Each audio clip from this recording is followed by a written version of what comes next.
Bio Bio TV, con el auspicio de Melipaz para el estrés y Valupaz para el insomnio de NOP Laboratorios, presenta el comentario de Tomás Mochati. Logra una vida tranquila naturalmente con Melipaz y sin insomnio con Valupaz. Melipaz tranquilizante que calma la ansiedad, controla el estrés y alivia el colon irritable. Valupaz, medicamento natural para el insomnio. Induce tu sueño y buen dormir de forma natural. No provocan dependencia. Para adultos y mayores de 12 años. Venta en todas las farmacias del país y en farmacias independientes.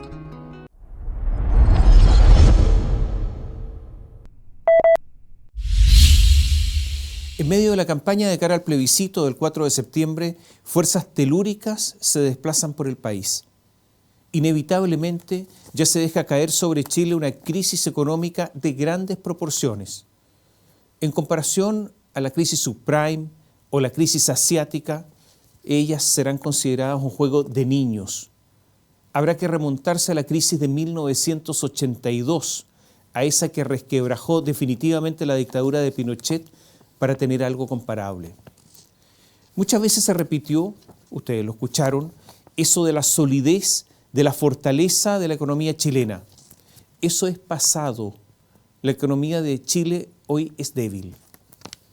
Fue una economía fuerte la que nos permitió salir casi indemnes de la crisis económica cuando terminaba el primer gobierno de Bachelet y cuando el gasto público aumentó en un año en un 17%, sin producir desequilibrios. O cuando después del terremoto se pudo reconstruir el país en tiempo récord. Reitero, eso es pasado. Es verdad que el deterioro progresivo venía hace tiempo. Hace más de 10 años, unos 12 años, que no cumplíamos la regla fiscal, esa de que obliga que en el largo plazo debemos gastar lo que producíamos. Venimos con un déficit permanente. Y también es verdad que el crecimiento se venía deteriorando. En el segundo gobierno de Bachelet, el crecimiento fue de solo 1,9% promedio los 4 años, muy poco, considerando que no hubo crisis alguna, sino simplemente un problema de gestión. Luego de la revuelta o del llamado estallido, todo se vino abajo. Y con la pandemia, la caída ha sido definitiva. La pérdida de profundidad del mercado de capitales con los retiros de fondos desde las AFP, la inmediata consecuencia del alejamiento de la capacidad para lograr casa propia con el que se produjo con la lejanía de los créditos, más difícil acceso a los créditos hipotecarios, la inmensa liquidez que se introdujo al mercado, insólita a nivel mundial, equivalente a un presupuesto nacional entero, la pérdida de reservas del Banco Central, la continua pérdida de la clasificación de riesgo, la caída de la clasificación de riesgo con el consiguiente aumento de las tasas de interés que debe pagar el país y las empresas, nos ha llevado a una situación que, aunque sea negada por el ministro de Hacienda Mario Marcel, es de estanflación. Este es el peor escenario que puede enfrentar la economía. Ocurre cuando hay bajo crecimiento e inflación. Todo esto en forma conjunta, en forma simultánea, bajo crecimiento, alta inflación. Es lo peor. Cuando hay pobreza creciente, y para combatir la inflación se debe enfriar más la economía, se provoca más pobreza. De todos, esta es la situación cuando el llamado ajuste económico es más doloroso. Y eso es lo que viene. Hace solo unos 3 meses, el gobierno prometió que al final de su mandato, en 3 años y medio más, el sueldo mínimo sería de 500.000 pesos. Pero ya está en 400.000.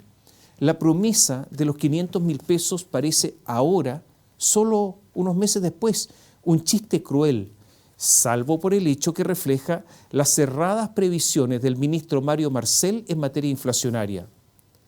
Todo esto es muy grave y todo está llegando muy rápido.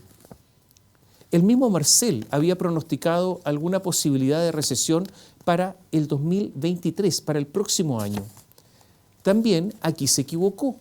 ya estamos ahora en recesión técnica, que es lo que ocurre cuando en 2 trimestres consecutivos hay decrecimiento.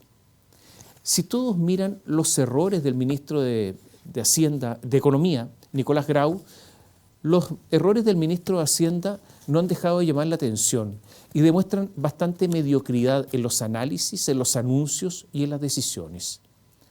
Para la historia quedará el emplazamiento político de Marcel al Banco Central, institución de la que fue presidenta hasta hace poco, en relación a lo que ha ocurrido con el alza del precio del dólar. Los números hablan.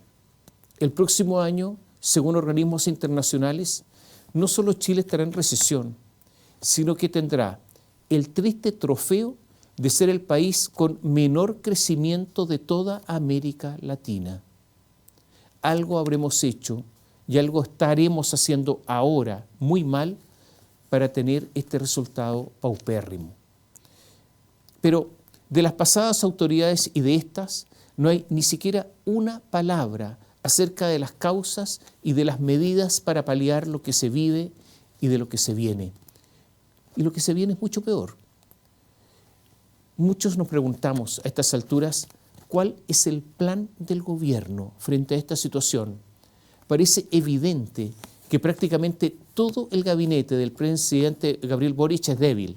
Todos lo vemos, un gabinete débil, haciendo la excepción de Hacienda. Los hechos indican que el Ministerio de Hacienda hay que agregarlo a estas alturas, a esta debilidad extrema. Es un ministerio sin plan para enfrentar la crisis. Y esto es particularmente grave, porque todos lo sabemos, entre las fortalezas del presidente Boric no está la economía, por lo que se necesita un ministro solvente. En el léxico del presidente no está la palabra crecimiento. Es más, hay sectores significativos del gobierno a los que les gusta la palabra decrecimiento, achicarse, por lo que esta situación económica incluso les agrada. Finalmente, porque la burocracia estatal siempre paga y el sueldo para ellos siempre está seguro. El problema mayor es que en Hacienda también a la palabra crecimiento se le ha engullido la amnesia. También en Hacienda no está esta palabra, no solamente en la presidencia. Todo esto es muy preocupante. Mientras tanto, los acontecimientos siguen su curso. El Banco Central, empujado por el gobierno y con un directorio que es de centro-izquierda, de mayoría de centro-izquierda, que presta oídos, por lo tanto, atentos al Ejecutivo, está interviniendo en estos instantes el mercado y tiene previsto gastar unos 25.000 millones de dólares para sostener el valor del peso. Algunos dicen que más que gastar, hay que emplear la frase quemar dólares. Eso será hasta el 30 de septiembre, o sea, justo después del plebiscito. Parece evidente que es una medida con más aspecto político que económico, una medida que puede hacer perder la mitad de nuestras alicaídas reservas. Después de todo esto, ya no habrá balas en la cartuchera estatal. Es el todo o nada, en que la carne de cañón no son los burócratas, son usted o yo. Mientras tanto, se ratifica la idea de que se queman dólares, porque en los últimos días, pese a la intervención del Banco Central, el dólar subió 65 pesos. El Banco Central está perdiendo la batalla. Habrá que ver qué ocurre con el precio del dólar en octubre. Podría volver a estar sobre los 1.000 pesos. Dentro de la balanza de pagos, es importante ver lo que se llama la cuenta corriente. Es el balance de los bienes y servicios que adquirimos y vendemos al exterior. Bueno, ocurre que ahora vivimos un desbalance en la cuenta corriente. En el segundo trimestre, el déficit fue de 6.563 millones de dólares y saltó del saldo negativo de 7,4% del primer trimestre, ya muy alto, a 8,5% en el segundo trimestre, una cifra realmente enorme, solo comparable a la crisis que enfrentó Pinochet a comienzos de los años 80. Organismos internacionales han dicho que un déficit superior al 4% ya es difícil de financiar por nosotros, por Chile. Bueno, estamos con un déficit que es más del doble. Simplemente tenemos mucho más gastos que ingresos y esto es insostenible. Y sin embargo, pese a todo esto, el silencio reina en el Ministerio de Hacienda. Todos sabemos además que sin ahorro no hay inversión y sin inversión no hay crecimiento. Se espera un desplome de la inversión el próximo año de un 38%, una cifra también enorme. Desagregado por algunos rubros. En energía, la caída de la inversión será de casi un 50%, en el rubro forestal del 100%, en la industria del 44,1%, del sector inmobiliario del 45,3%, en la minería, somos un país minero, del 39,8%, en el sector tecnológico del 45,3%. Esto es un desplome que afectará a nuestra economía por largo tiempo. Simplemente no creceremos. Y ante todo esto, también hay un silencio en el Ministerio de Hacienda. Los costos para las personas y empresas están subiendo a diario. Hay 370 obras de infraestructura pública que podrían detenerse frente al aumento de los costos. Muchos proyectos inmobiliarios que debían iniciarse están detenidos también por el aumento de costos. Las viviendas sociales están en sus precios máximos establecidos por la ley, alejando a las personas de los créditos hipotecarios, a las personas más modestas. O estos proyectos se levantan en suelos más baratos, más alejados de las ciudades. Los impactos de la crisis son multidimensionales. Los préstamos para financiar la compra de una casa retrocedieron este primer semestre un 41,1% respecto al año pasado. A Bloomberg lo escuchan presidentes, grandes empresarios, economistas. ¿Y qué dijo? Dijo que el costo de asegurar la falta de pago de la deuda peruana es más bajo que el impago de Chile. Y dijo también que es más probable que a 5 años Chile deje de pagar su deuda antes que Perú. O sea, una verdadera bofetada. La mayor obra portuaria chilena, clave para el comercio exterior, es un megapuerto llamado Puerto Exterior de San Antonio. Es fundamental para el comercio exterior. Bueno, lleva 6 años de atraso. Todavía no se coloca la primera piedra, mientras avanzan los puertos en Perú, en Ecuador, en Colombia, con grandes construcciones portuarias. Hay una crujidera que se siente por todos lados. Pese a que con Perú nosotros somos comparables por vecindad, por estructura económica, Perú es un país minero, por la inestabilidad política también. El ministro Mario Marcel, cuando vuelvo a lo de Bloomberg, escuchó lo de Bloomberg, se molestó con la comparación y dijo que no tenemos que compararnos con Perú y que todo se debe, lo nuestro, a la incertidumbre sobre el resultado de la reciente agitación social y política que ha afectado al país. Y pese a que es un país que destituye Perú a cada rato sus presidentes, para Mario Marcel, Perú es más estable que Chile. Esto es notable, porque la visión que tiene sobre nuestra realidad o sobre nuestra estabilidad es que es muy inestable. Habría que comparar esto que dijo recién Marcel con lo que señaló hace poco en su viaje a Estados Unidos a los inversionistas norteamericanos, donde contó otra historia. La reforma a las pensiones, que se ha trazado ante el escenario incierto, con mayores costos empresariales. La reforma tributaria, que ahora descubrieron en Hacienda que hay que hacerle ajustes porque provoca inequidades y serios problemas para la inversión, son asuntos que se tramitarán en plena crisis. Hemos hablado de cifras, hemos hablado de números, pero estas cifras y números tienen relación con las personas. Son las personas las que están viendo deteriorarse sus sueldos, las que ven que el alza de los precios de los alimentos es muy superior al IPC oficial, que tienen que comer artículos más baratos que a muchos ya no alcanzan para llegar a fin de mes. Y todo esto va a empeorar y va a demorar mucho en mejorar, va a demorar demasiado. El mercado laboral dejó de crecer, la informalidad se empina sobre el 35% y reitero, ante la crisis grande que afectará a tantos, no se ve el plan del gobierno. Es como si en la moneda se viviera una vida paralela, porque quienes nos gobiernan también son parte de una élite harto lejos de la realidad del día a día.